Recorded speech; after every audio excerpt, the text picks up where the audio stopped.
It's 5:00 p.m. on Monday, December the 11th, 2023. I call this public hearing of the Kingsville Independent School District to order. We'll have roll call. Joe Morel, David Garcia, Joseph Reese, Here. James Glusing, Delma Salinas, Brian Kufal is here. Let the record show there is a quorum of board members present and that this meeting has been posted in accordance with Government Code Chapter 551, the State of Texas Open Meetings Act.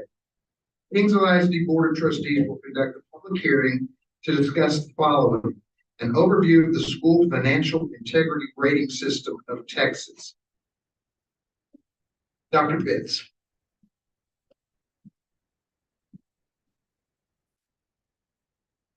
Thank you, Mr. Kufal, Dr. Pitts, members of the board. This is a required public hearing that we have every year. It is a lagging indicator. So this is financial data from the year 2021 to 2022, specifically September of 2021, all the way to August of 2022. We are required to report 2 years worth of data, so we will be reporting this year and the previous year as well. As you can see, again, our rating from last year, 22-23, which just came out in November, is from the previous year, 2021-2022. The last year's data is still being audited. You will see that audit in either January or early February. So FIRST stands for the Financial Integrity Rating System of Texas. Just like every school district gets rated academically on an A through F schedule, they also get rated financially on an A through F schedule every year as well. So those are the ratings: A superior, B above, and so on. Our rating for last year was an A, superior achievement, 92 out of 100. And I'm going to talk a little bit about why we got that rating and what it is composed of today. So the first 4 indicators, they are not scored, but if you fail them, then you pretty much fail all of the first. You get an F anyway. You have to file on time. You have to have an unmodified opinion, which basically means there aren't any problems. You have to pay debts, and you have to pay timely to government entities like IRS, Texas Public Workforce, TRS, and so on. Again, we did submit it on time. That's indicator 1. Did we follow proper accounting procedures and get an unmodified opinion in the annual financial report? Yes, we did. Did we pay our debts? Yes, we did. And did we pay everything timely to TRS, Texas Workforce Commission, and to the IRS? And we did. So we passed all of those indicators.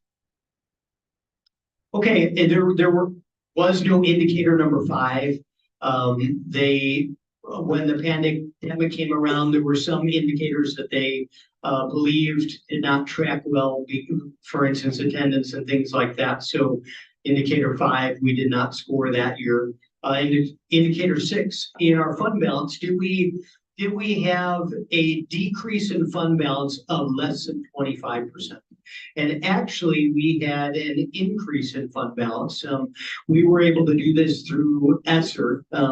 Both 21-22 and 22-23, we were able to increase fund balance. So you can also pass this indicator if you have at least 75 days of operational expenditures in your fund balance, and we have 171 days of operational expenditures. So we easily pass this indicator. Do we have enough cash on hand? You're going to find that this year and also next year, we're going to score very well on this indicator. Again, we have strategically used the ESSER funds to increase our fund balance and cash on hand, as well as pay for a lot of instructional expenditures for students. And as you can see here, we have well over the 90 days needed. We actually have 200 days needed. The time where we will start to come back a little bit down to earth on this indicator is this year, 23-24, but again, it won't be reported until 2 years after that. Current assets to current liabilities. Again, this is the first year that we have gotten all 10 points in this indicator since this position, and pretty much the same reasoning. We've had additional resources, so we have been able to score well on this indicator. General fund expenditure analysis. So did the school's general fund revenues equal or exceed expenditures? Again, we well exceeded expenditures. If you look, we exceeded by $4 million. This is in 2021, 2022, and that's when our fund balance went from about $8.6 million to about $12.6 million during that year. Again, scored very well on that indicator. Was the ratio of long-term liabilities to long-term assets. So this looks at our debt. We have a lot of bond debt in our years. This is also the first time in a while that we have gotten 10 points on this indicator. We have refinanced some of our debt and we have paid off some of our debt. And again, our fund balance is higher right now. So all of those factors together show that we finally went below that 0.60 threshold to get all 10 points for our long-term liability to assets ratio. Debt ratio. So the debt ratio looks at how much debt you have based on the value of property that you have. And this we have, we're at 8 points from right now, but we are getting close to being to 10. We used to be lower on this 4 and then 6 and now 8. The reason why is because our property values have gone up, because it's a ratio of how much debt you have divided by basically the value of your property. And our property values have gone up and we've been paying debt down. So this indicator we have been increasing on. In the next year or two, we do have a chance to get the full 10 points on this as our property values increase and as our total amount of debt decreases. Okay, so this was our lowest indicator, 4 points. This is our administrative cost ratio. The maximum you can get on this is 10. There's a reason why the ESSER grant, again, is the main driver in this.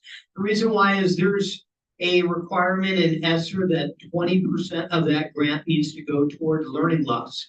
In essence, we need to take a lot of the funds that we are spending now and transfer to ESSER. Well, unfortunately, when you do that, a lot of your instructional expenditures are not counted for this indicator because they are now in ESSER. This only looks at your general fund, not at your grant. So as it has helped increase our fund balance, unfortunately, the amount of instructional expenditures in 21-22 was decreased. And then the administrative cost ratio, the comparison between that and your administrative cost overhead definitely decreases. So that again is the biggest indicator that we lost points, and it will happen again in 22-23 because of ESSER. It'll start to go back to normal in 23-24. That's this year because a lot of our instructional expenditures are moving back to the general fund right now. Data quality. We've always done really well in data quality. You're required that you have your own financial system that we used, and that translates to the audit. And then you also have the Teams data system, which also has finance data too. They're required to be within 3% of each other. As you can see, we are within 0.09% of each other. So our data quality is very high. Our financial data quality is very high and consistent. Weaknesses in internal controls. We pass that indicator. Material compliance. Did the auditor show that we were in compliance with all of our grants and contracts and laws that we need to for finance? Yes, we were. Did we post everything that we needed to do? There's postings in the paper that need to be done. There's also which we did, and there's also a discussion with the board that we have to have with property values every year. We have this in our August board meeting every year where we talk about the implications of property values. And we pass that indicator as well. So altogether that scores and adds up to a 92. I'll take any questions on this before I go over the data from the previous year.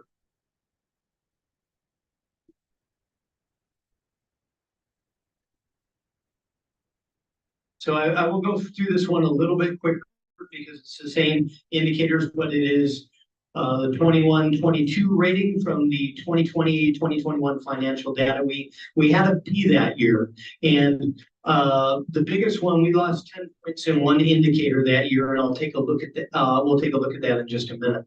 So we passed all the required filing on time, making sure that we were in compliance with paying all our debts, doing everything that we need to financially. We are changed in fund balance. We passed that ceiling, had enough cash on hand. As you can see, last year, our current assets to current liabilities, we only got 6 points instead of 8 points. We again since used ESSER strategically to not only pay for instructional expenditures, but also to increase our fund balance. You see that we did well in our revenues versus expenditures and our long-term liabilities versus assets. If you look at property value ratio, again, 8 points. Our administrative cost ratio, again, that's the same thing. This is when we started ESSER. We used some ESSER in 2020, 2021, so there weren't as many instructional costs in the general fund. But if you look at indicator 14, our student to staff ratio, that was something that was out of balance that we again have been working to correct to get within that ratio. And we have done much better now. We passed that indicator and we got 10 points on that indicator. That was about the consolidation. Yes, exactly right. And the consolidation is really what helped us to get over that hump. If you remember, when we did that, we decreased staff significantly, and that solved that issue.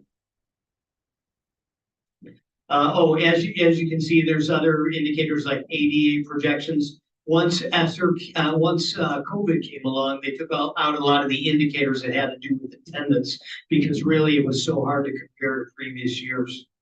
As you can see, our PEMS data, we did well. All those other material controls, we passed. We were in compliance with grants and laws and contracts. We did all of that and we posted as well. But again, 80 the previous year. Now, the other thing that's part of the requirement for this public meeting is we have to have required disclosures as well too, besides the financial ratings. So we had to provide a copy of the superintendent's contract, which we did, and any addendums. We had to discuss superintendent and board practices from September 2021 to August of 2022. So it does have some of the previous board members that were on the board during that time. And we are required to separate it based on those categories that you see right there. Again, the total amount of travel for the superintendent and the board, you see over $22,000 there. But again, that includes everything from when you're looking at the column that says other, you're mainly talking about registration for conferences. That's what the other category is. We're required to disclose any outside consulting fees by the superintendent. There were none. We're required to disclose any gifts by board to the board or to the superintendent over $250 aggregate or total of gifts in the year. None were disclosed. Same thing with business transactions. And that is the end of the required information. I'll take any questions that you might have, or also from the public, since it is a public meeting.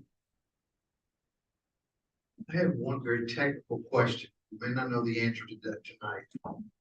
But indicator 12 talks about assessed property values. And my question is, going forward, will the $1,000 homestead exemption impact this rating? Because is it assessed values or is it assessed value for taxing purposes? We may not know the answer to that. It's just something that going forward, they're either gonna have to adjust their ratio because it's gonna be a significant change. Right, absolutely. Absolutely. I would assume that they won't penalize districts by, like you said, if they're not gonna include taxable assessed value, I would assume, and I don't even know if they've gotten that far yet, because we don't have the indicators yet, but I will look into that and get an answer. Are there any other questions of Dr. Pitts, either by the board or the public? This is a public hearing for the first system rating. If not, I will adjourn this public hearing at 5:20 p.m. Our board meeting will begin at 5:30 p.m. Feel free to wander about the cabin.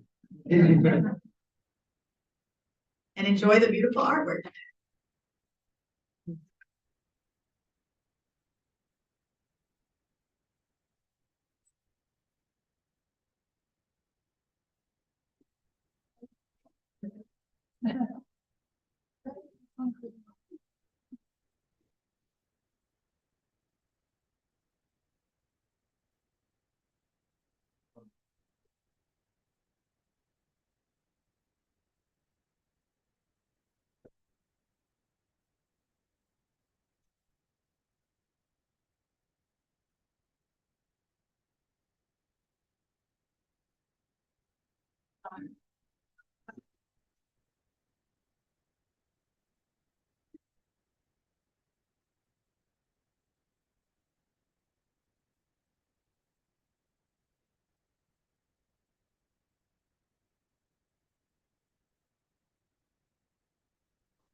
It's 5:30 p.m. on Monday, December the 11th, 2023.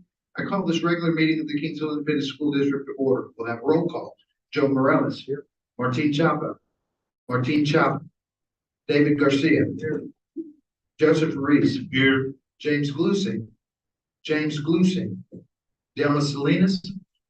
Brian Kufal is here. Let the record show there is a quorum of board members present and that this meeting has been posted in accordance with Government Code Chapter 551, the State of Texas Open Meetings Act.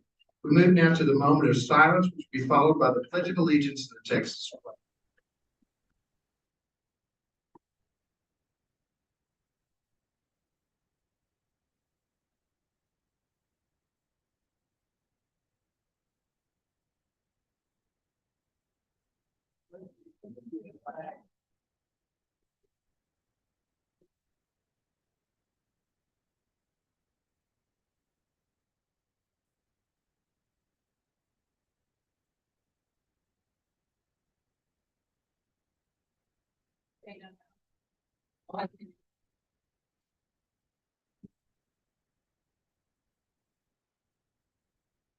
All right, this meeting is being live video streamed. We move now to item number 4, which is the adoption of the agenda.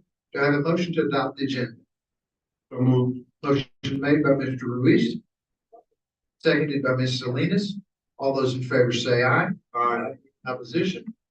Motion carries 5-0. Item number 5, public participation. Ms. Pettis, do we have anyone that wishes to address the board? No, sir. We move now to item number 6, communication from administration. Superintendent's update. Dr. Pettis. Yes, I'm very excited to recognize so many of the talents of our students. A couple of months ago at the Dallas Museum of Arts, our student artwork was actually on display, and that's incredible because it was only from KISD and one other painting from another district. So that was incredible to see that. We wanted to make sure that everybody got to see them. So that's how come we have it here. And we want to recognize the students, the teachers, the campus principals that participated in it. In fact, one of the artworks is already going to be sold. Yes. Fluger Architects is going to buy it for $500. And so that $500 donation is going to go to that campus fine arts program. Isn't that cool? That's the one back there with the sunflower. Okay. Congratulations. But here's, actually, we've already gotten calls, and Mr. Mendes will tell you probably a little bit more about this, that some other people are wanting to donate and purchase some of these paintings. So that's wonderful. So it'll go to our arts program. Awesome, awesome, awesome. And we just started the art program in elementaries like 2 years ago. 2 years ago, and look at where you all are. So congratulations to you. So Mr. Mendez, I know you're here somewhere. There you are. Please come up. And then when we acknowledge each campus, if you can come up here with your principal and your teachers, so we can take some pictures and we can highlight you on our social media sites. Dr. Pettis, all members of the board, you have to forgive me for being preventative. I have 2 kids at home with the flu, so I'm just to I won't be a super spreader. So I'm going to go ahead and continue to stay here with the mask on. Again, like Dr. Pettis was saying, Pflugerville Architects contacted Dr. Pettis. She contacted and gave me the email. We went forward with all this. It was very, very last minute kind of thing. It was they had less than a week, really, the teachers and the students to get these things done. So when they finally delivered all the things, I was thinking, well, it's a canvas. I was like, okay, like a poster board, poster board canvas. So the gentleman shows up and he drives in from Austin to bring all the materials and the canvases themselves, the paints and everything. So when I showed him my little vehicle, I'm like, all those things are going to fit on my car. So, and I'm like, they are bona fide canvases. These things are gigantic.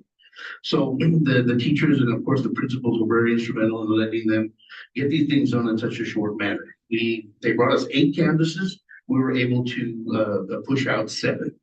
So that was really an attribute to the art teachers and their diligence. And then of course the students. The autonomy was left up to the teachers, whether they wanted to make it a class project, individual person's project, or selected students. So there may be some, if there are students here that we miss your name, then, we'll get you to come on up anyway.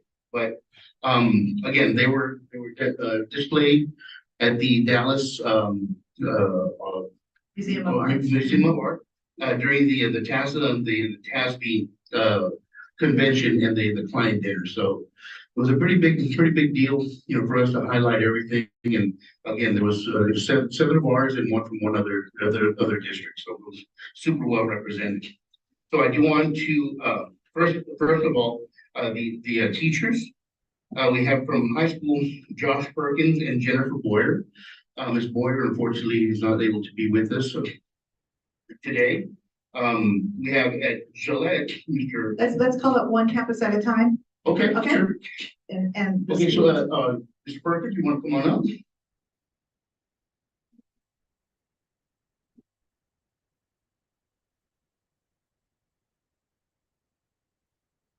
And of course, Dr. Williams, you want to come on up too? So the students that I think right here we have, and forgive me if I say her last name incorrectly, it was Kim, it's CAO, so.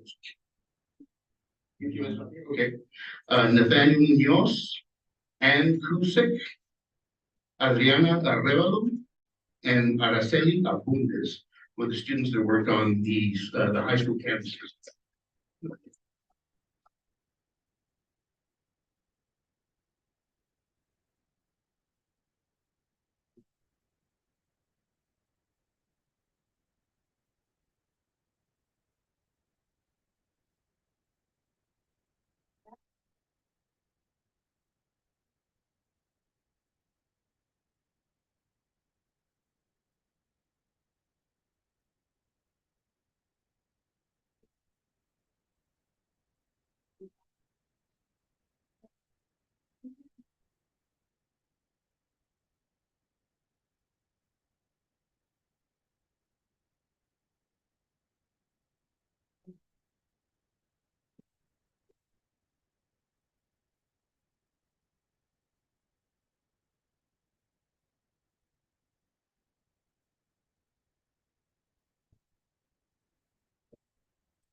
The our teacher, Mr. Tyler Hagenbach, coming up, sir.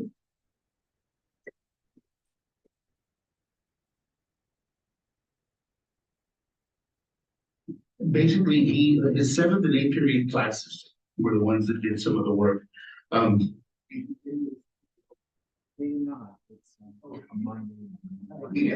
okay.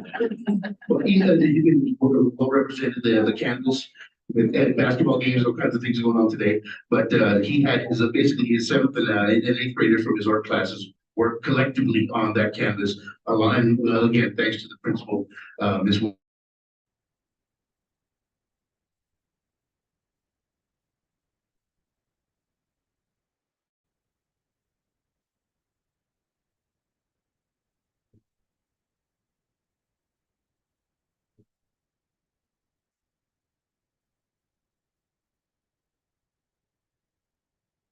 And another little tidbit about the theme basically was Van Gogh's Starry Night.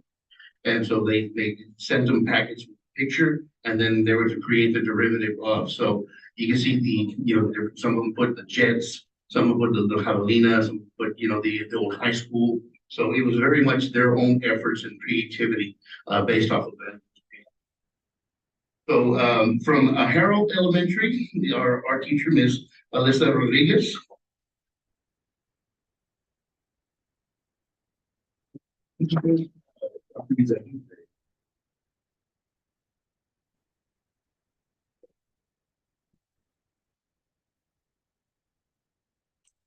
Several students, we're gonna call their names, and if they're here, come on up. If they're not, we're still gonna recognize them. From pre-K, we had Zacharias Ornelas. Kindergarten, we had Zoe Ornelas and Zayden Ornelas.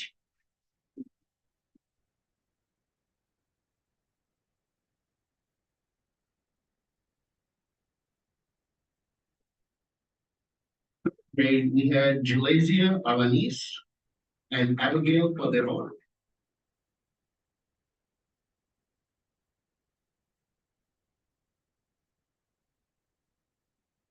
Fourth graders, Zoraya Garcia, Maya Isasi, Lara.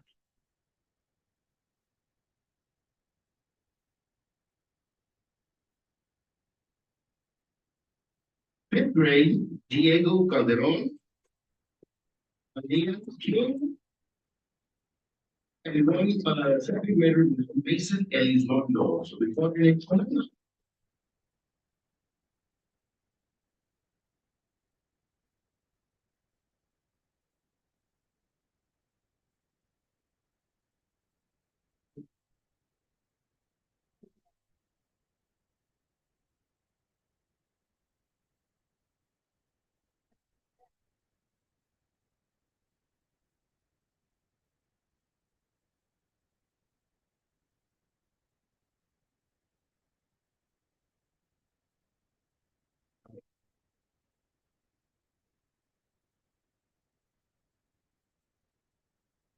Vales Elementary, and this is Francis Burris.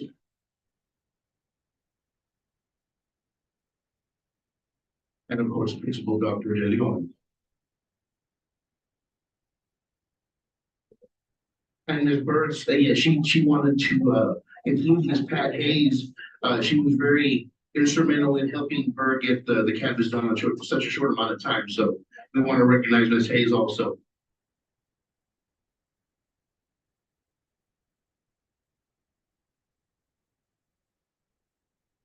And again, students that were involved in the painting were Brian McClellan,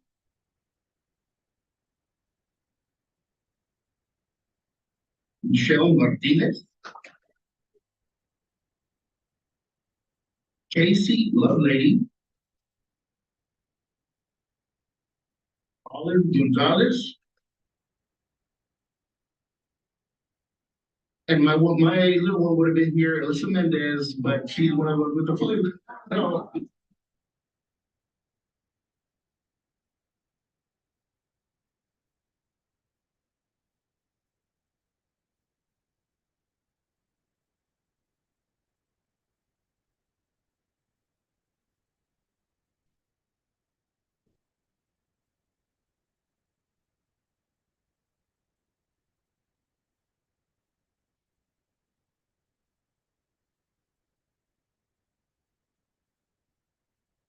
again, these individuals, they knocked it out in less than a week. It was really, and then to come the quality of the work. I hadn't had an opportunity to see them until they actually came down. They drove in from Dallas to come and pick these up to take them back.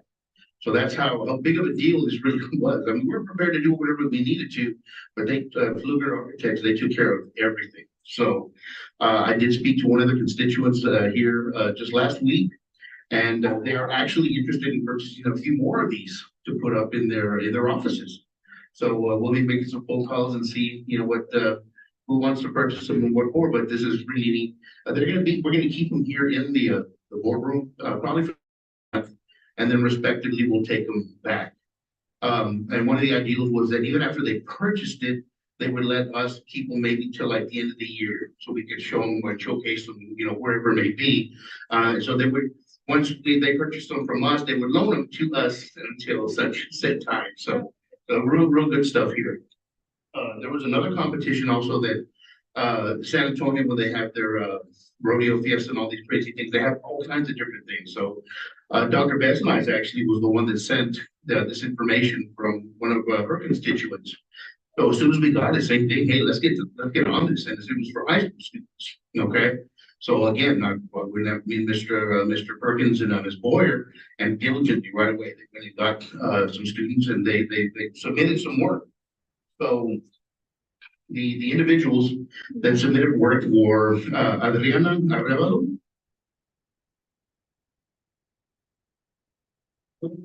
Lopez, Chulisa Rincon, Donna Krusek, and Nathaniel Munoz.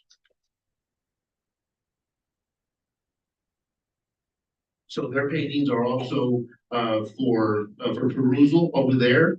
So out of the five, three ended up with a third place ribbons.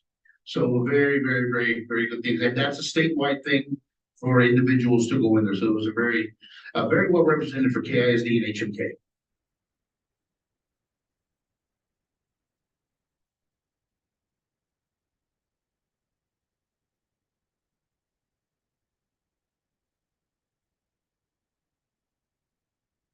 And we actually have another campus with a campus here that they just reminded me of. Shame on me. My old stomping grounds, Harvey. Harvey also had a campus made, and that was their art teacher, Miss Melinda Mendieta. Please come on up.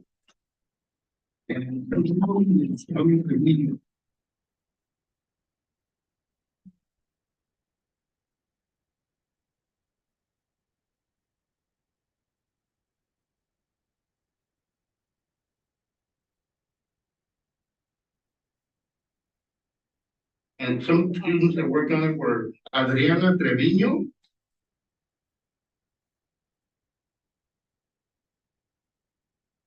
Lina Rosales, and Miguel Garza.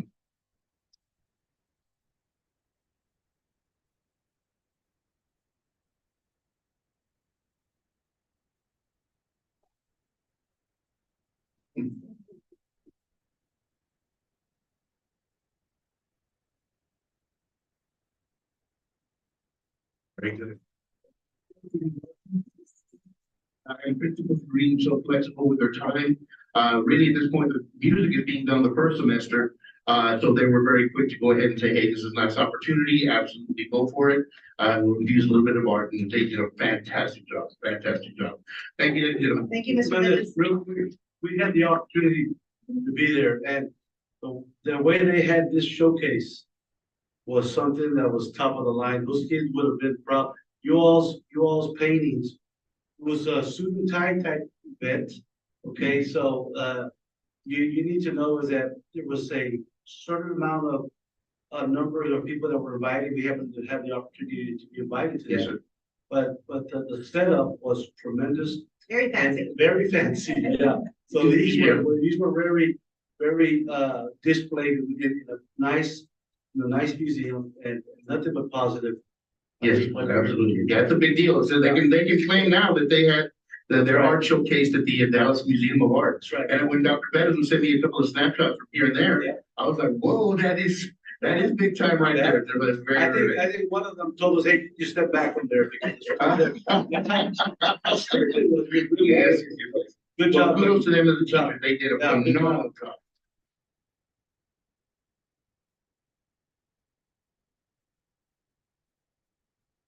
Now we're going to spotlight some readers. And we've got Ms. Carrie Golding, our literacy specialist, who's going to come up here and introduce them. We're very proud of these readers.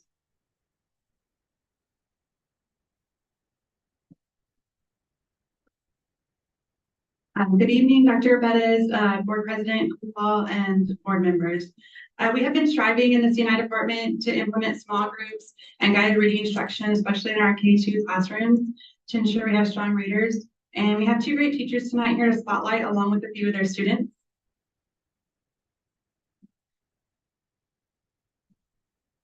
First, we have Ms. Cantu. She's a kindergarten teacher from Harvey Elementary.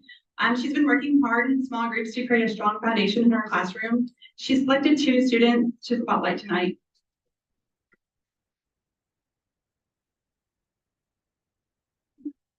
Joey Garza, he came to kindergarten knowing most of his letters and sounds, and they worked hard on teaching him how to blend the sounds together to read words. And he is now reading whole sentences and comprehending what he is reading. He is always willing to help other students in the classroom and help them read their books as well, and he continues to do his best and is growing as a wonderful student.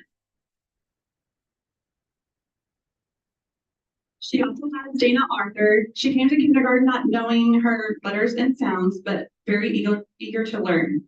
They have been working on identifying letters and sounds, blending the sounds and reading in her class, and she is able to read whole sentences now and comprehend what she is reading.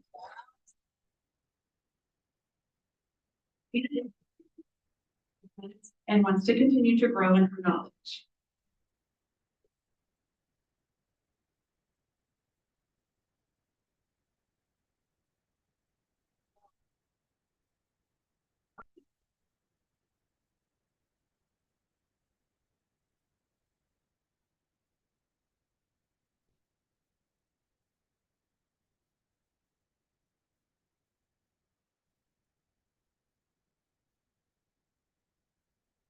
We also have Ms. Reyes, a second grade teacher at Pettis Elementary. Ms. Reyes has been implementing small groups and guided reading since last year and as a model classroom when it comes to small groups. She's a great example of working with students in small groups and working to close gaps and build stronger foundational reading skills. Tonight, she has chosen to spotlight her student, Jordan Sandoval. Jordan has been excelling in second grade. Ms. Reyes says she is a self-motivated and often uses strategies that they have been learning throughout the semester, especially in math. She takes time to reread problems, problem solve, and ask questions when she's uncertain. She is very encouraging to her peers and often reads to others while growing her reading level, which she has mastered this past October by increasing her reading level to the next grade level. With her growth in progress, and she can't wait to see what happens for the next semester.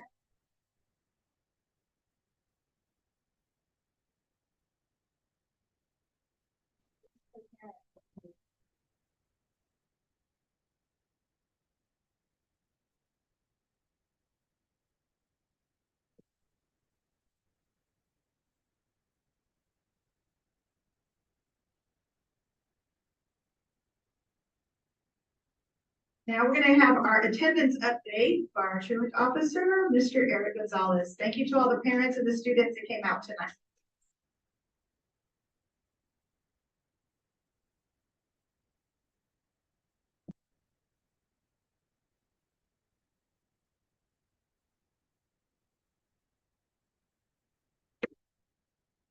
Good afternoon, Mr. President, Dr. Bennett, trustees.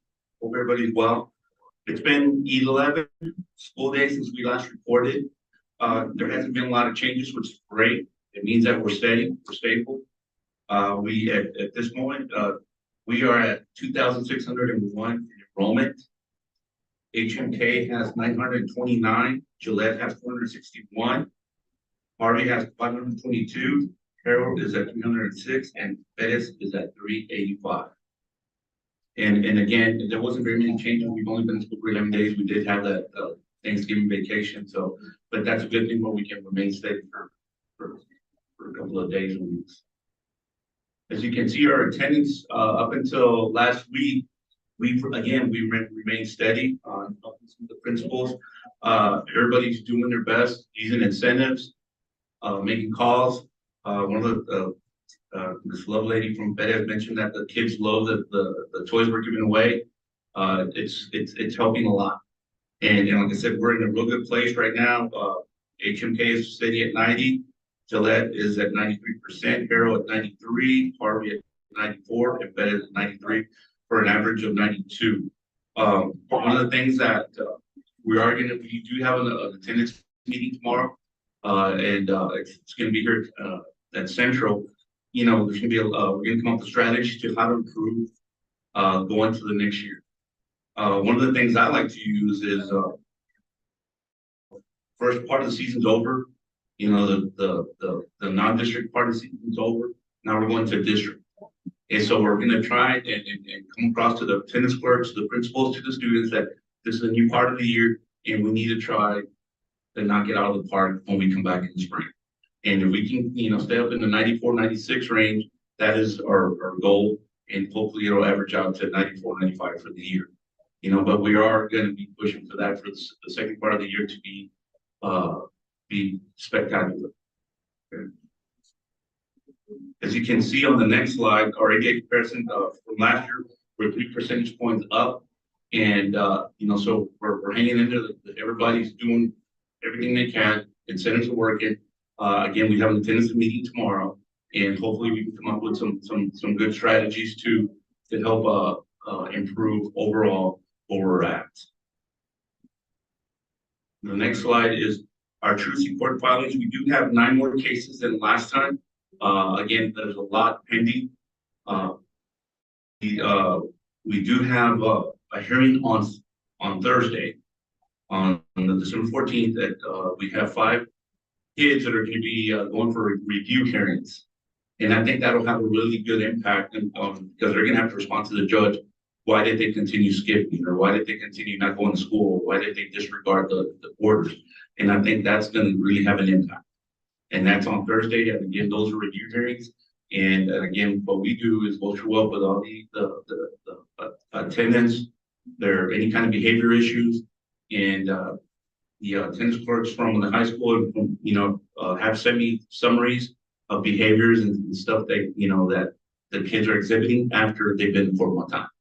And so hopefully it'll have an impact on Thursday.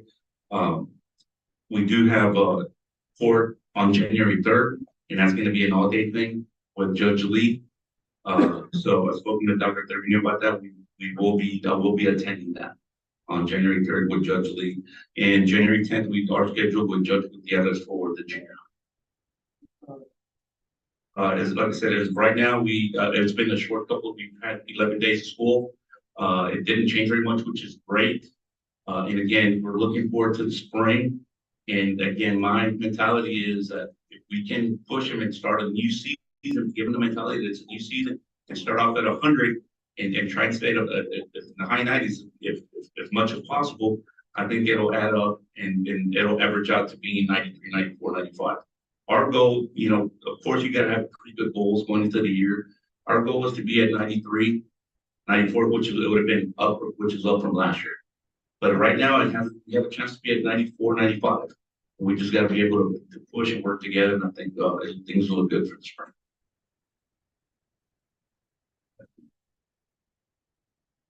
So, with the judges that are hearing the cases, are we communicating? Are we aligned with what we want as a district and what they want as judges? Has there ever been a meeting? Should we have a meeting? Maybe we shouldn't. I don't know. I'm just asking about what is their goal? What is our end goal? Are we having any? Are we satisfied with the court rulings? Should it be stricter? Should there be less? Get that conversation out. Yes, sir. Last year, when I first got here, we did have a round table. Remember that? So we did try to communicate with them and heard some from the attendance clerks and principals and people that were around there. I have mentioned to them that we can't really, hey, you need to go to class. That really doesn't work. We do have to do a little stricter. They have been a little stricter these past couple of times. Again, I think when we go to the review hearings on Thursday, I think it's going to be an awakening for the students, because we did have a couple of kids that, not disregarded, but really didn't follow the orders. So yes, sir, the communication's there. I'm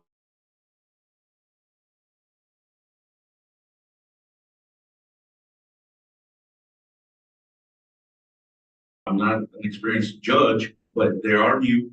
And they are testing waters to see how far they can go. When I do have a question for them, they do ask, and Judge Lee, again, he's, I think, the one that's been here longer, so I think it's going to take a while to see how much they can levy, but it's looking better.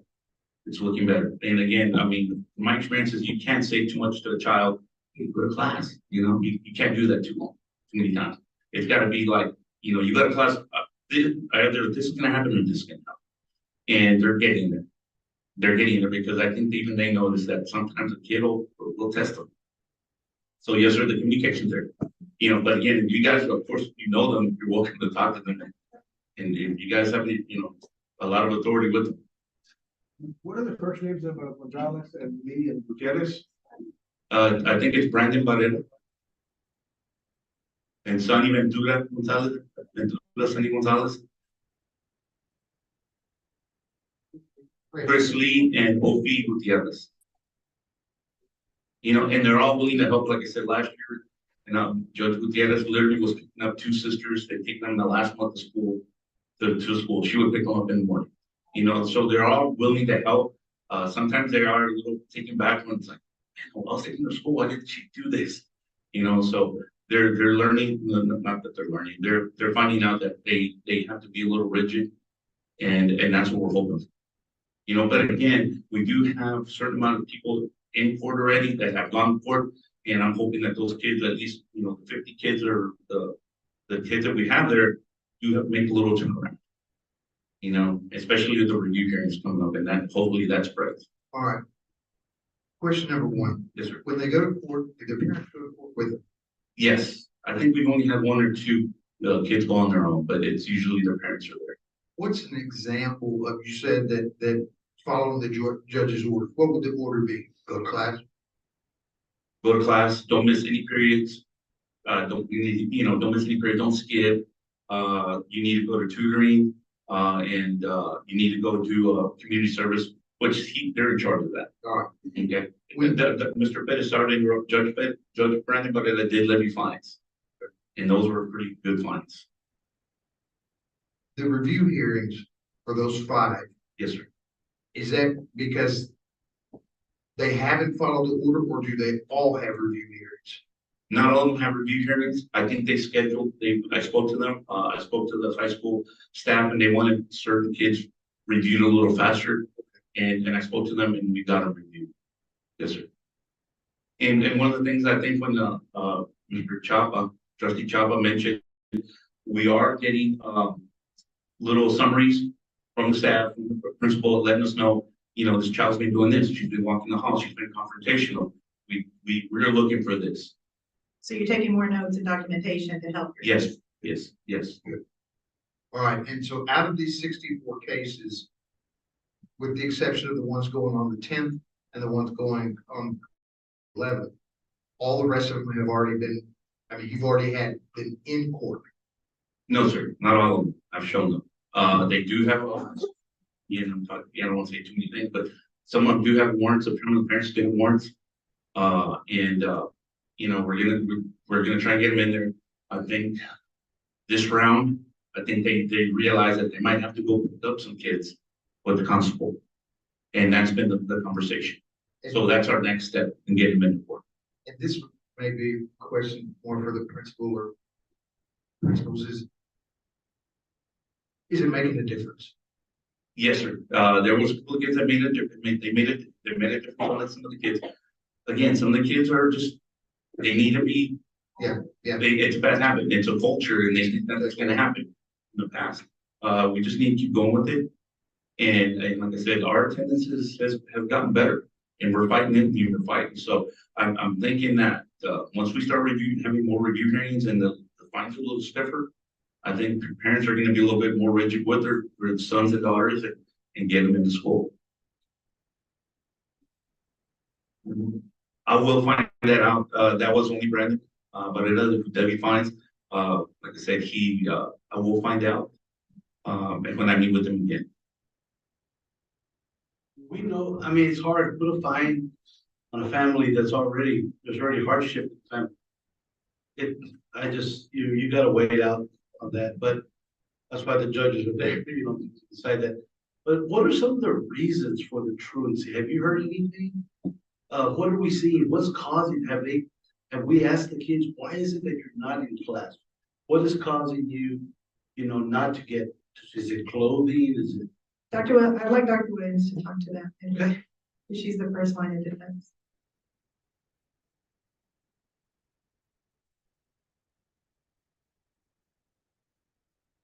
Evening, everyone. Some of the kids who have chronic truancy, sometimes they say that they just don't want to come to school. Some of them have fallen so far behind that they sometimes get discouraged and just want to give up. Of course, we continue talking to them, trying to encourage them that the only way out of their current situation is education. And they have to keep coming to school. There have been some that have been recommended to CARE, which hopefully they will turn in their applications. We do have a meeting on December the 19th, the next round of CARE students, and we're trying to get as many in there as possible. Others, sometimes it's the parents who don't get up and bring them, which is unfortunate for our freshmen and sophomores who don't drive and some of them don't qualify for transportation. They don't have a way. And then on rainy days, kids just don't want to come, especially if they have to walk to school. It's very disheartening, when you listen to some of the stories that the kids tell you, and you have those one-on-one, those heart-to-heart story, those meetings with them, and you listen to the hardships that they're going through. And I don't want to cry up here. Those aren't the ones that you push towards work. I mean, you all work with We those work with students. them. We work with them. The majority of the ones that are going back to court, they continue to skip. They come to school, and I always ask them, why do you get up in the morning, get all dolled up? You put on your makeup, your eyelashes, your hair is done, you're looking beautiful, and then you just walk the halls all day. Mr. Salinas has been extremely instrumental, and our security guards, when they catch them, they go straight to ISS. And we request the work for them to do. We have had some who I'm not going to ISS and all the little expletives, and they walk out. So those are some of the ones that are going back to court. I will say we do have a few students who we have been talking to constantly. And one of them is close to finishing her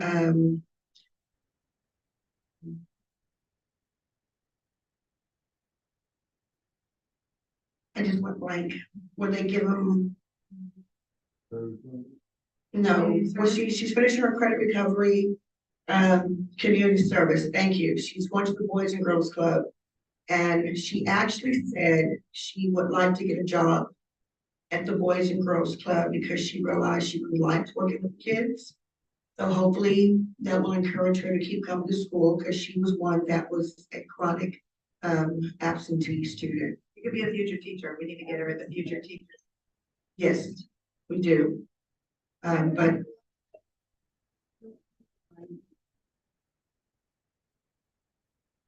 Several of the parent CIS have actually brought them. yes, Parent liaison has brought them those hardships. We're giving them food, we're giving them clothing also. Okay, thank you. On the transportation, that I know that the elementaries, it's citywide, and then for the high school or secondary, it's gotta be outside of 2 miles. 2 miles. No, though, is there kids within the 2 miles that were having problems with truancy? The ones that are Yes, sir. within 2 miles, They don't have transportation. that don't have transportation. Is there a big number in that? Do we know? Or? Okay, I don't know for sure that number. By the time they get to me, I'm trying to figure out, okay, why aren't you going? And when they do, even if they have a vehicle, they don't have a vehicle, I need to try and figure out a way for them to get to school. So that's the problem that I face is like Dr. Bettis said, Margie, Galino will call me up and say, do you want to go with me? Can you go with me? Go pick up a student. We really need the number to let her go alone. It's like, yeah, let's go. So even if they have a bus, they don't have a bus, we help them out as much as we can. I know there's options here in Cleveland County, but we just got to explore those options. A school nearby us use a transportation system, Real, and takes many kids to the schools.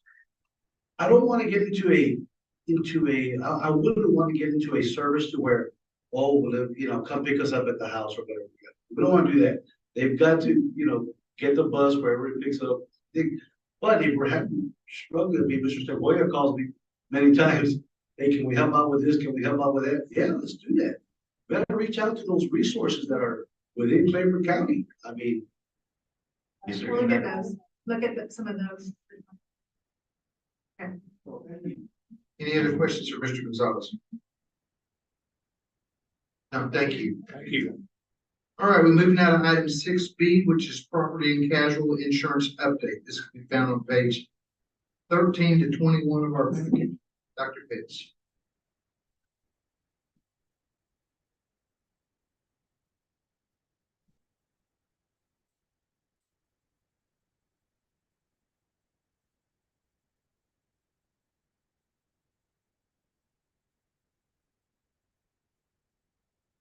Thank you, Mr. Kufal. Chase Carlisle is here from Carlisle Insurance, and we're gonna talk a little bit about insurance options for this coming year. Our current property and casualty insurance ends at the end of February in 2024.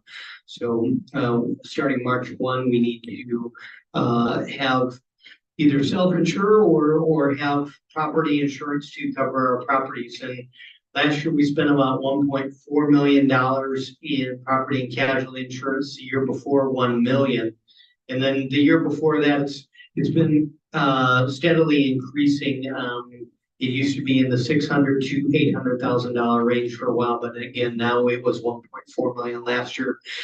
This number is untenable now that ESSER, we don't have those extra expenditures. So Chase Carlisle is going to talk about some options how we can possibly reduce our property insurance.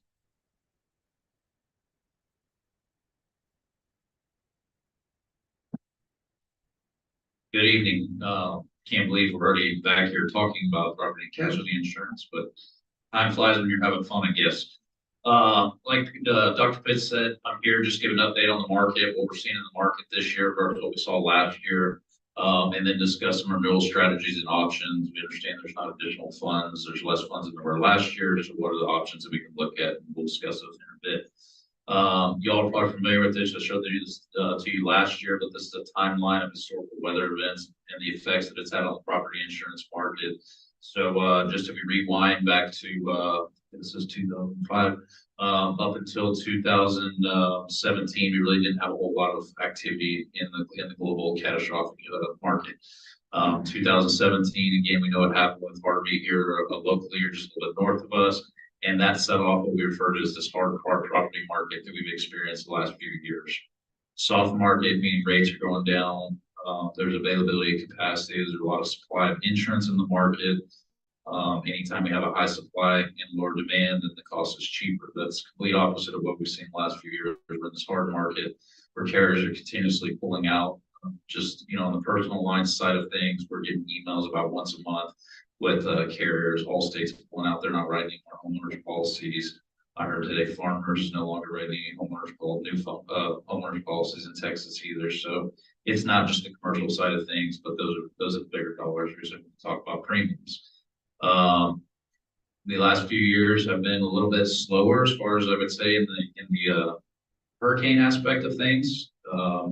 However, when we look at the NOAA report that we received about a month ago, for this year, there was $23 billion weather events again that affected the United States. Last year, we had 18. So again, the red item down there in Florida would be a hurricane. We're not seeing a whole lot of that anymore, which is a good sign. But we're still seeing hail, convective storm activity. The Maui fire was a big loss. And overall, there was about $110 billion worth of global cat losses that we experienced in the first 2/3 of the year. On average, in the slower years, we see about 60 billion in 10 days numbers. So still pretty high compared to what the average is seen in the industry. What we're hearing in the market, and again, I think I came and told you guys some things, and all of a sudden we got back in January and we saw completely different things than what we expected. But the feedback we're getting out of the markets right now on the property side of things are that the last few years, these drastic rate increases we've seen have made them feel like they're adequately priced to a certain extent on the property risks now. So the feedback that we're hearing as of today is that they're expecting anywhere in the low teens to the 20% rate increases for the next year in the early part of the year. Versus last year when we were sitting here talking, the feedback we're getting out was a 20 to 30% rate increases. Got back from Christmas breaks, started receiving quotes in, and all of a sudden we saw pricings going from 20 all the way up to 95% rate increases last year. So we don't anticipate seeing that like this year. However, we still do anticipate seeing some type of rate increase. When we talk, about options and strategy, again, for independent brokers, we are approaching about 65 carriers on your behalf, making sure everything from a domestic market to global markets are accessed to bring the best product and price to the district. We're going to have to talk about some different options like we did last year. If y'all recall, last year we went effectively from buying what we consider full limits to a loss limit. I think got a slide right there, yeah. So rather than buy the full total insured values last year, we bought what we call a $50 million loss limit. We're going to have to probably talk about if we want to offset that increase, buying less loss limit this year. We'll also have to probably look at some deductible increases like we did last year as well. Dr. Pitts and I had a conversation this morning of, different aspects of those options. Again, we're going to look at the loss limit, probably priced out at the $30 million loss limits compared to what the $50 million cost would be of renewal. So significantly less coverage again. And then when we talk about deductibles, the options there as well. So on the AOP, which is the top one, which is a $100,000 deductible, that's everything other than wind and hail. And the catastrophic one we'd be talking about, of course, is a fire facility. So again, $100,000 deductible is a lot of money if you're buying on your home policy. But again, if we have a fire at a school, it's probably going to be a fairly large loss. So we're going to probably look at getting an option for a $250,000, maybe even a $500,000 deductible on that. Then when we refer to the all other wind and hail, that's everything other than hurricane or tropical storm. That's at a 1%. Probably going to look at moving that to a 3%. And then on the named storm, we're already at a 5%, which is fairly large. I would say most of the schools in the region are buying anywhere from a 3 to a 5 right now. No one's really buying a 4 or a 5 yet. Some of the districts around the Houston area and the Dallas-Fort Worth area are buying 7.5% and 10% deductibles now, just because they can't afford anything less. So we will look at possibly a 7.5% deductible. I think it's pretty drastic, but again, we'll bring that pricing to y'all for consideration. But the bigger portion of that is that minimum occurrence deductible of $500,000.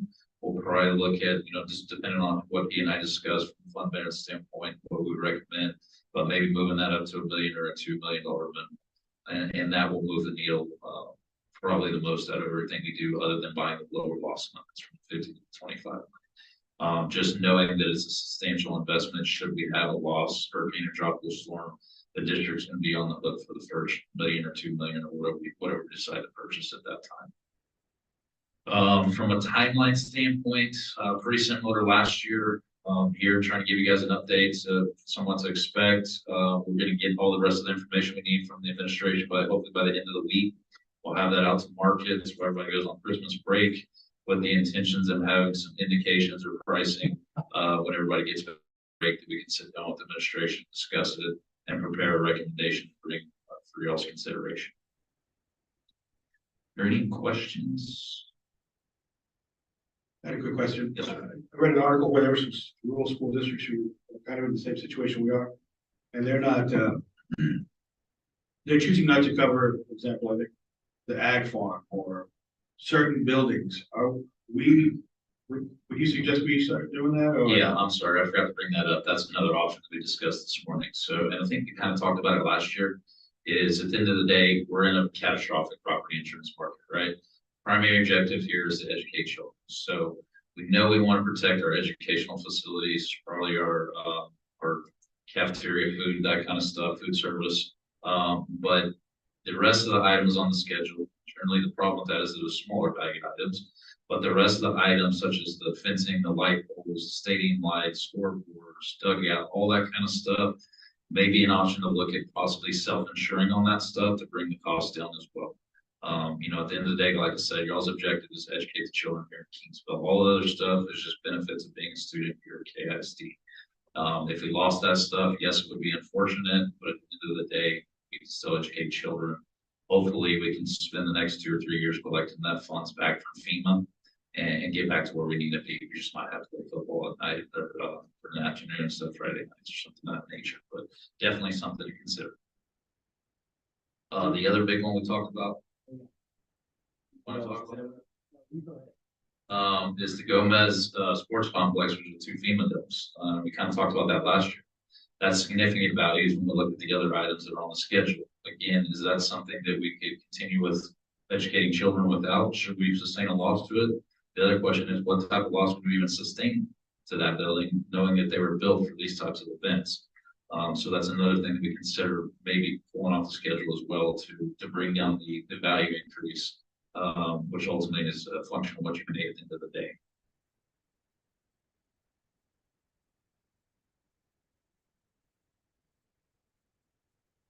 Any other questions? We talked about looking at the schedule in depth and looking at everything that's on there, like what can we do without storage sheds and so on. Granted, as Chase said, those are a minimal value, but we also, I mean, there's some things that are big around there, like the softball field, the baseball field, the Gomez Sports Complex. And then we talked about looking at the value of contents that we have insured in each building and seeing if those can at all come down as well too. So we're looking at many different options, and we're gonna hopefully bring something in January that talk a little bit about the timeline about when we can get numbers and that process. The goal is, like I said, to have everything to the markets by the end of this week so that everybody's working it over the holidays. Fortunately, a lot of people don't work too much during the holidays, but everybody knows what the effective date is with 3/1s, and so there's quite a few accounts that are renewing 3/1s. So they've asked us to ask for the board dates. Dr. Pitts has given me your January board dates, so we're going to try to push and work off that. I think you said it was the 16th. Yes, sir. So we're going to tell them a week before that, so we obviously have everything in our hands ahead of time. But that's the goal. I'm not sitting here guaranteeing that what happened, but that's our objective, to bring something early in January so we can consider talk about it, and then you guys can approve it maybe in the February. Mr. Carlisle, real quick, and maybe I'm thinking wrong, but our insurance is increased 41, but we only have 28% of our property insured. Is that right? Or What do those numbers represent? I'm looking at a report that they gave us, just a quick background information. It says in 2023, our property value insurance increased to 41%. To insure only 28%. Maybe.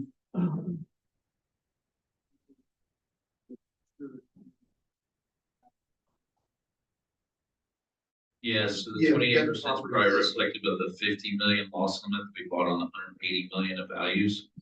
Again, that does not mean everything is not insured right now. The buildings are insured. All it means is in the event of a Cat 5 hurricane here, and we have damage everywhere, the maximum loss we pay with 50 million. Okay. Thank you for explaining. Theory again is we're not going to lose the whole 180 million for values.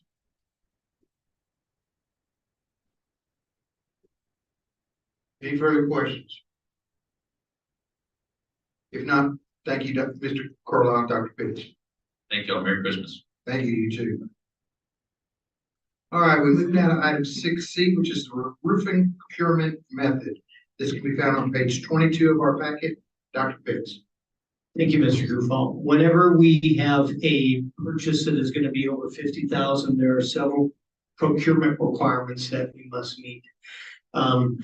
One of them is that we go through a competitive bidding process, and the board policy has about 7 different methods to do this, but the 2 most common ones probably the 3 most common ones that we use are an MOU or interlocal agreement with another government entity, but in this case, building contractors for that, or we go out for a formal request for proposals, which involves putting together specifications, posting in the newspaper, and then getting those bids, reviewing them, and then taking the recommendation to the school board.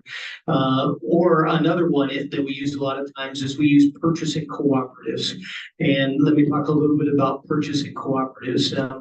If the purchasing cooperatives already do the competitive bidding for you. Some examples of that are buy order purchasing cooperatives for a service center. When you do that, that satisfies the competitive bidding requirement, and it also saves time as well too. We are recommending that on this one, we do that method. So we would solicit bids for probably 6 or 7 qualified vendors that are part of a purchasing co-op that, number one, do business in the area. Number two, do the type of business that we are looking for. And number three, have a record of experience that that shows that they can do the work at the quality that we desire. I'll take any questions that you guys might have.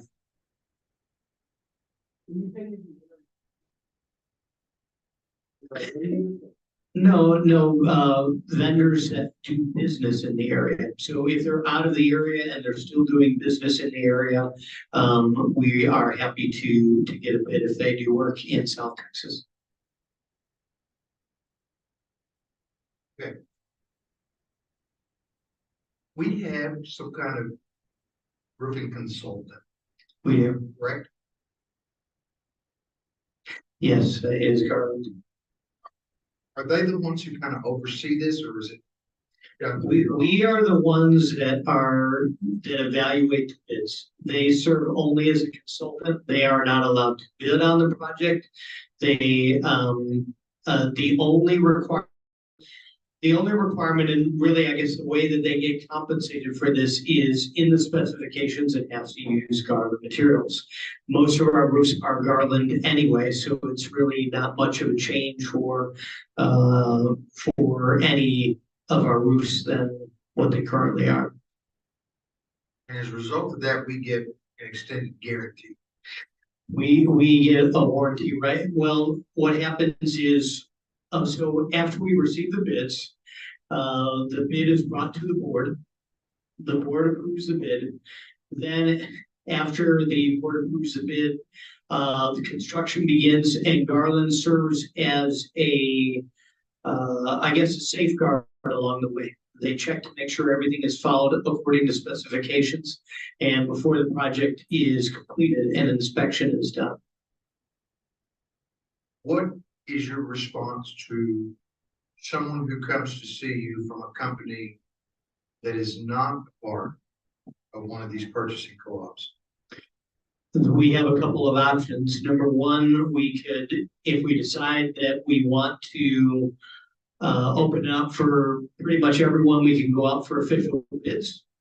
Number two, the other thing is that they can go through, Garland has their own purchasing cooperative that they can bid through Garland's, I think it's called Omnia Purchasing Co-op. They can go through that venue as well too. But otherwise, you're right. Normally, they already need to be vetted. They need to be part of a purchasing cooperative if we decided to do competitive bidding through that method. Garland has their hands in a lot of things in this process. Okay, we can see it. I want to look at price. Right. Okay, because we still got some good contractors out there that can do the work just as good. Okay, and at a price that is more reasonable for us. That's what I would like. Garland has consultants. There are consultants. They have their own cooperative company, whatever it is. Their hands are in it too much, guys. And I don't think that's right.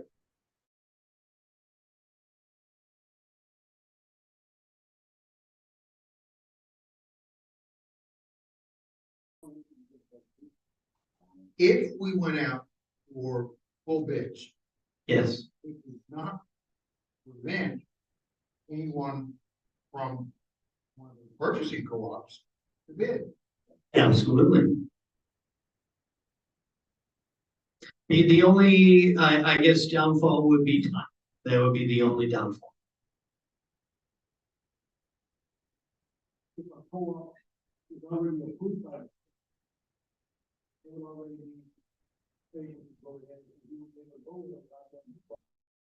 That pretty much is true, although, so we wouldn't even need to go out for bids. We could just go for one because they've already been through that process, but we wouldn't do that. We would solicit from 6 or 7 vendors if we went that route, just because we want to make sure that we are getting the best value.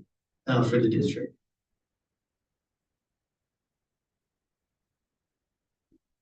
That, but are we convinced that the best roofers are playing the game? How much time? So the first step of the process is getting the specifications. So what exactly do we need on the roofs? Because we need a new roof for, building A. Vocational building A, we need a repair on building B, and we need repair on the memorial roof. So the first part of the process is put together the specifications. So We have to do either one. that we're gonna have to do either way, and we don't have the expertise to do that. Our consultant will put together the specifications of the roofs that we need. Then the next step of the process is posting for bids. So you're required to post at least 2 consecutive weeks in the newspaper, but we probably will leave a little more time than that, because once you post the specifications, all of the vendors need to take time to look at the specifications, see what's needed, and put together a package. So you're probably talking 3 to 4 weeks minimum for that. So let's say 3 weeks for specifications, another 3 to 4 weeks for bids, and then we're talking at least 2 weeks, 2 to 3 weeks to review. So the whole process, you're talking is 2 months before we're able to bring something to the board. Versus the other way, if you were going out just as soon as you got the specs, It'd probably be 6 weeks. 2 months versus 6 weeks. Yes, sir. You got a 2-week difference. Correct. So, the consultant, when you all were inspecting the roofs, do they take any part of it at all? Or is it just our people looking at the roofs and that what needs to be repaired, or was a consultant involved in any of that? No, it's both. It's a collaboration. We are showing where the problem areas are, and then the consultant has a technical knowledge to take what the problems are and to turn it into specifications that need to be done for repairs. The consultant is Garland, is that correct? That's correct. And Dr. Pitts, are they under the payroll of KISD? Do they? We have not paid them a dime. And the reason, and again, the reason for that is that Garland materials are used in the process. So that's basically how they get reimbursed. That way, to them, it doesn't matter which vendor gets the bid. To us, it doesn't matter which vendor gets the bid, as long as it is the best value for the district. Let me ask this question. Garland is a consultant. In the past, have we used any of Garland's people that they have this co-op, they're under the Bible board, things like that? We have not before in the past. We have, when it's under 50,000, obviously we don't have to do anything. Right. But when it's over 50,000, we have, like for instance, the last time that we did this was the maintenance shop roof. And we actually went out for formal bids for that. Who got that bid, if you don't mind? That was RGO Roofing Company. You're welcome. All right, that was just for information only, so, no action can be taken on that at this time. And this isn't necessarily a board approval item. I was just requesting feedback from the board.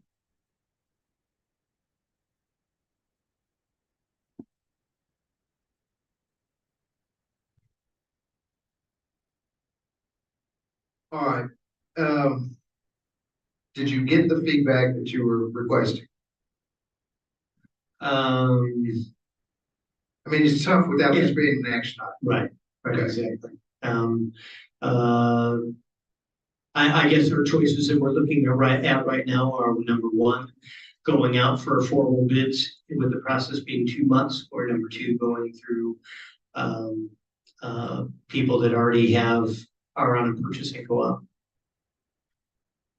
But again, this isn't something that the board normally approves. I just want to make sure we're all transparent and that we that I am taking into account, your opinions of the board as well. All right, we move now to item 6D, which is the budget recap report and check register for November 2023. It's going to be found on page 23 to 29 of our packet. Dr. Pitts. Thank you, Mr. Kowal. There's just two items I want to bring to your attention. One is Southern Computer Warehouse, 215 Chromebooks. This is going to be a recurring expenditure for the district. We are going to always need to repair and replace student devices now that we are a district that pretty much we need to have it for testing purposes, and students use it all the time for their daily work. We used to have more computer labs where they were shared amongst different classrooms, but now most classrooms, they have their own set of Chromebooks. This year, we purchased about 600 in different amounts, so and at different times. So you will see a couple more of these large purchases. The other thing is, as the devices become obsolete like every 5 years or so, regardless of whether they need to be repaired or not, we're going to have to purchase new devices. So again, this is something that you'll see recurring quite significantly. You also see Carlisle insurance down there, flood insurance. There are 3 buildings that Clayburgh that are in a flood zone. A lot of times our regular insurance will cover floods as well too, but those we need additional flood insurance that needs to be purchased every year as well because they are in a flood zone. I'll take any other questions that you might have on the check register.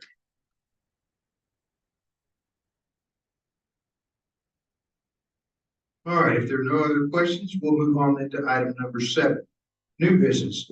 Item 7A, by common consent, the board agrees to consider as one action item the following, which can be found on page 30 to 35. 1, approval of regular board minutes of November 14th, 2023. 2, approval of special board meeting minutes of December 5th, 2023. Is there a motion to approve these as a consent agenda? Motion made by Mr. Garcia. Seconded by Mr. Chapa. Any further discussion? If not, all say aye. Aye. Any opposition? Motion carries 6-0.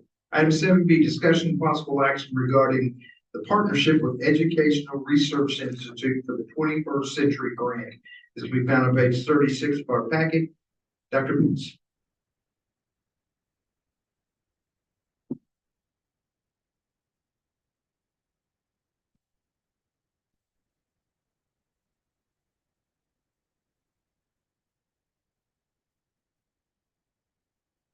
Thank you, Mr. Kufal. The 21st Century Grant provides money for after-school programs. We applied for this grant in 2020, 2021. We did not get this grant. We are wanting to partner with Ricardo ISD this year. You get extra bonus points for some of the partnerships that you use. We've also talked with Boys and Girls Club that we could also form a partnership with. Part of the grant funds can be used to pay some of the tuition for some of our students able to attend Boys and Girls Club to actually go there. This actually works very well with our half-day Fridays because the funds from the grant could be used to pay for activities on those half-day Fridays and also on the Fridays where we don't have school at all. So this really aligns perfectly with our schedule right now. So Ricardo had wanted to partner with us last year. At this time, the timing was a little bit too late, so we said, let's try it again this year. Just like the Carlisle insurance, seemed like we're already here this year. So we wanted to bring this information to you. And Ms. Garza from Ricardo was here meeting with us.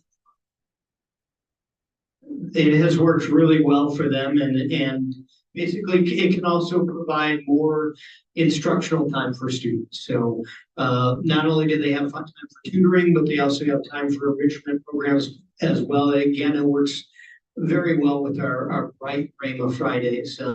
and basically could not only purchase supplies for those Bright Rainbow Fridays because they're not a regular school day, but also if we decide to, with the grant, continue that for full day, it could pay for the salaries the second half of the day, or also the Fridays where we don't have employees there. It's another option for our employees to increase their salaries. Because, and not by paid out of KISD, actually paid out of the grant fund. So, Ms. Garza with Ricardo, shared with us that a lot of the teachers that want to work extra hours to increase their base take home pay can do that. So it can really help a lot of our employees as well too. Although it's not required that we have to hire just our employees. There's a process where you hire a project director, and then that project director goes about and interviews for those positions. We usually have a site at every campus. So that it's very convenient for the parents. All the parents would do is, instead of on Bright Rainbow Fridays, instead of picking up their children at clock, they would pick them up at the end of the day. And the same thing, then there would also be, it also provides, it's like after school care as well on regular days, where you could have 2 hours after school for parents that are working longer, but at the same time, a meaningful program for students where they not only receive tutoring, but they also are engaged in extracurricular activities or even enrichment programs as well too, like chess or like athletics. So Ricardo has used a certain vendor for not only writing the grant, but partnering with the grant in the past. And they recommended that vendor to us. And we have had several conversations with that vendor because we don't want to just take someone else's word for that. So the fee for them would be 8%. Their normal fee is 12%, but we talked with Ricardo and I negotiated with the vendor. They would be willing to do it for 8% of the grant. If they don't get the grant, we don't pay them a dime. So that's the benefit of working on a contingency. We're not really in the position to say that we're going to pay you no matter what. This is a list of services that they provide before the grant and during the grant. So not only are they in charge of scheduling all the meetings with everybody that needs all the information, gathering all the information, writing the grant, but also at the same time, they help with the compliance afterwards, all the required reporting that needs to be done, all the monitoring to make sure that we're following all of the requirements of the grant. It's a big grant. We can get up to $2 million a year for 5 years, up to a total of $10 million. So if the money is there, again, we didn't get it last, but how would that money be split between us and Ricardo? It's based on the number of students that each person has participating. So it'll basically be proportional based on that rate. Do they have it right now though, Ricardo? They do not have it right. Right, because They've had it in they the have to have past. a partner also. It's very hard for a small school district, and even it showed that it was hard for us to get it on our own without having a partner. But we believe that, number one, Ricardo and also Boys and Girls Club as partners, and they're on board. I've talked with them, but also with having someone who has this Educational Research Institute they got grants, 21st Century grants for 4 districts last year. And let me bring up something else.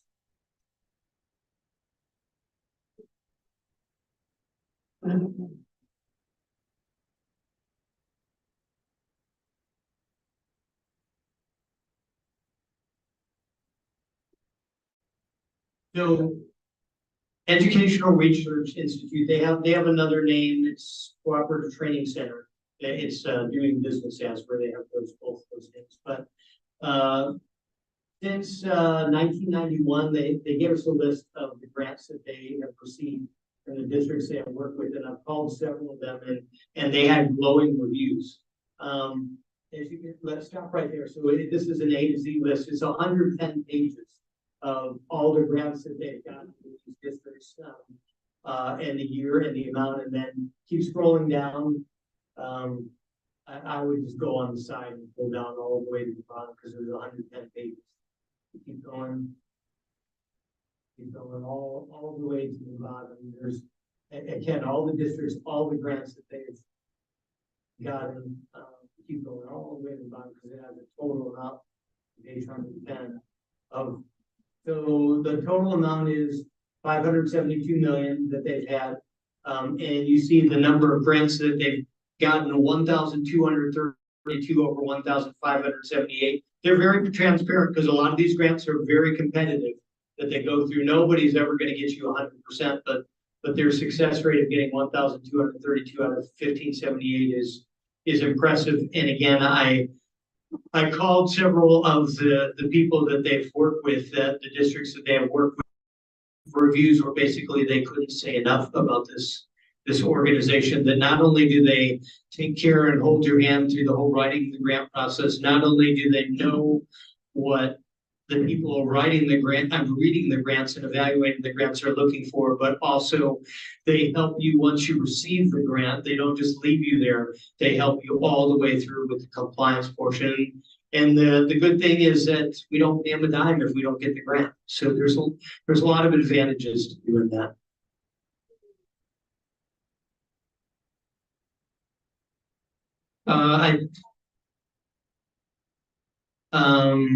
I can look into that, and I see. thought I would lose there. There's some, you asking for school. Then both was on there.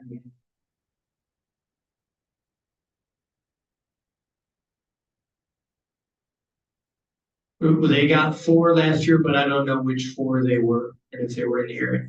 If we are going to partner with them, this is an approval item. The reason why it is an approval item because it would be over 50,000, and we do not know the exact amount right now because the amount is 8% of whatever the grant is. The amount is 8%, and it could be as much as 2 million a year if we were able to get the full amount of the grant. That's why it's on here as an approval item right now, because we would need approval before moving forward with this partnership.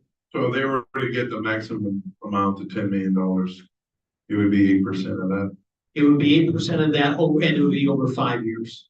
So they would get annual payments. They would get annual payments, and usually they're monthly payments when you work with an organization like this. It'd be divided into monthly payments. So, like if you the maximum amount could be $2 million, and out of that amount, 2 million times 8 is $160,000 a year. That would be divided per month. So you're talking probably $12,500 per month. But it's paid for by the grant. Paid out of the grant, not paid by KISD. Right.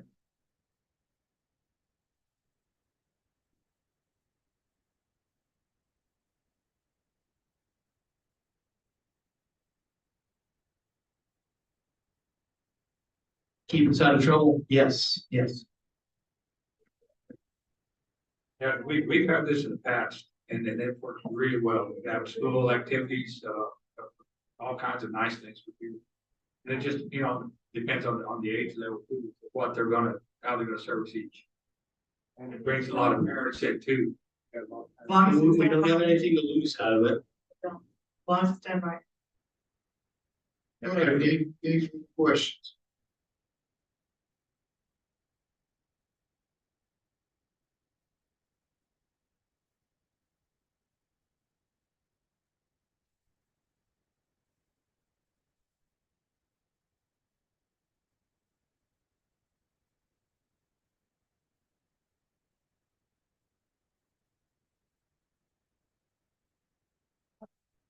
All right. You've heard the presentation in regard to partnership with Educational Research Institute for the 21st Century Grant. Is there a motion to approve the recommendation from administration? So move. Motion made by Mr. Ruiz. By Ms. Salinas. Any further discussion? If not, all those in favor say aye. Aye. Any opposition? Motion carries 5-0.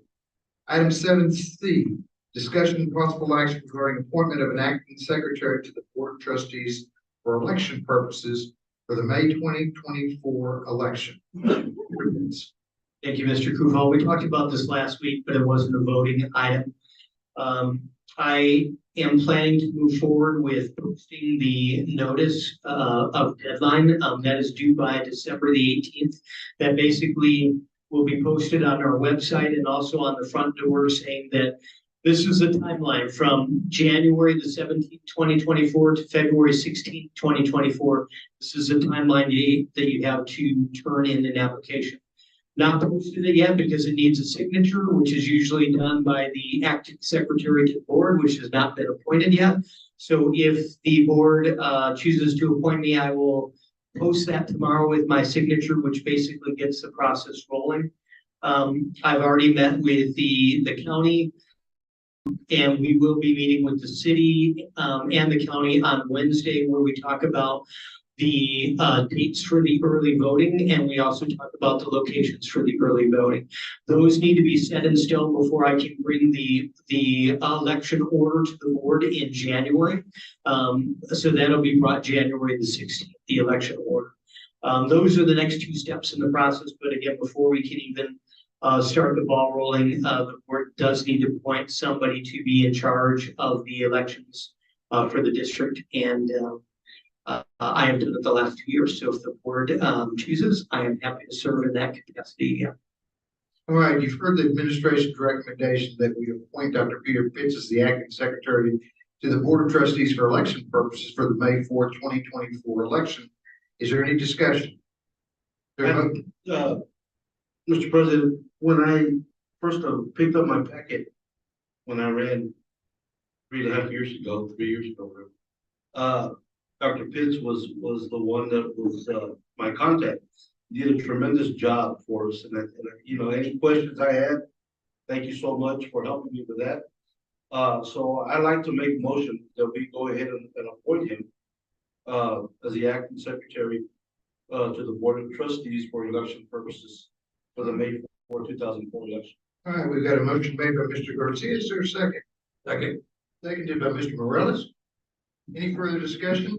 If not, all those in favor say aye. Aye. Opposition? Motion carries 6-0. Dr. Pitts, on the, there were some changes, I think, as far as, will you get those as far as putting signs out where you can, there's some different rules, I think, that the last election to now. We're gonna put all of that in the candidate packet. And we'll put something together so that, I mean, everything's posted online, but we try to pull everything together and make it easier for the candidates so that they have everything at their fingertips. Neat folder, thank you. You're very welcome.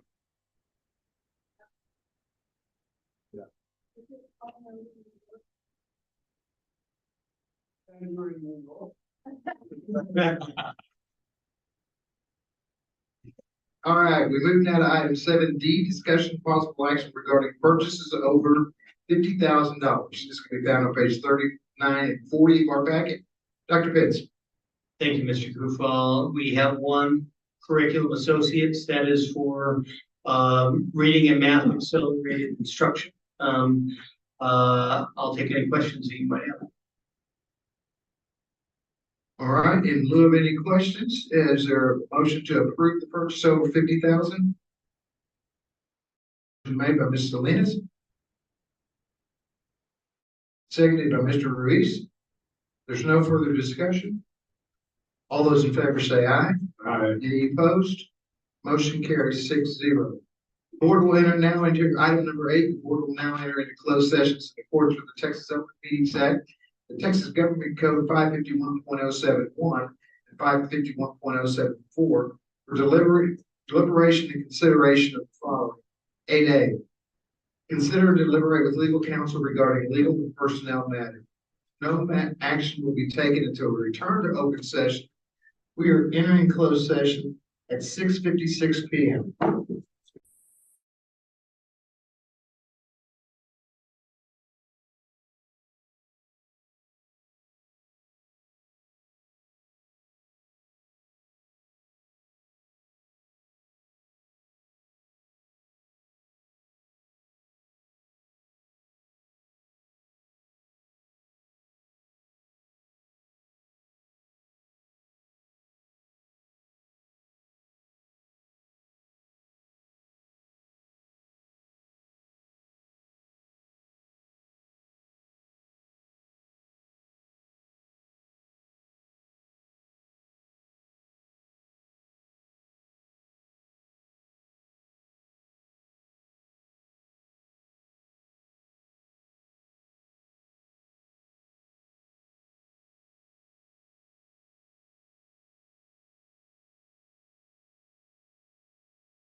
We now return to open session to take necessary action on matters which the board may discuss in open session and upon which action may be taken. We are returning to open session at 7:11 p.m. Board, there being no further action that needs to come before this board, do I hear a motion to adjourn? Made by Mr. Ruiz. Second. Seconded by Mr. Morales. All those in favor say aye. Bye. Motion passes. Merry Christmas. Merry Christmas.